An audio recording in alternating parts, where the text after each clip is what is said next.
கன்னிராசிக்கு சனி வக்ர பலன். தேவையற்ற விவாதங்களை குறைச்சிக்கணும்.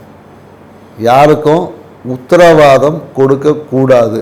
குறிப்பாக ஜாமீன் கையெழுத்து போடக்கூடாது. கணவன் மனைவிக்குள்ள பிரிவினைக்கான காரணம் அதிகமாக இருக்கிறதால கணவன் மனைவி அமைதியாக இருப்பது சிறப்பான பலனை தரும். இந்த காலகட்டத்தில் நண்பர்களே எதிரியாக மாறுவாங்க. ஸோ அதனால் யாருக்கும் ஜாமீன் கையெழுத்து உத்தரவாதம் கொடுக்காதீங்க. குறிப்பாக தனம் சார்ந்த விஷயத்தில் வாக்குறுதிகளை தவிர்ப்பது நல்லது.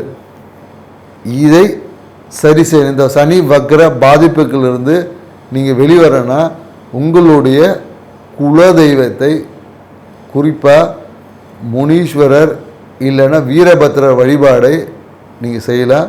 உங்கள் குலதெய்வத்தை வழிபட்டு வர உங்கள் வாழ்க்கை சிறப்பாகும். நன்றி, வணக்கம்.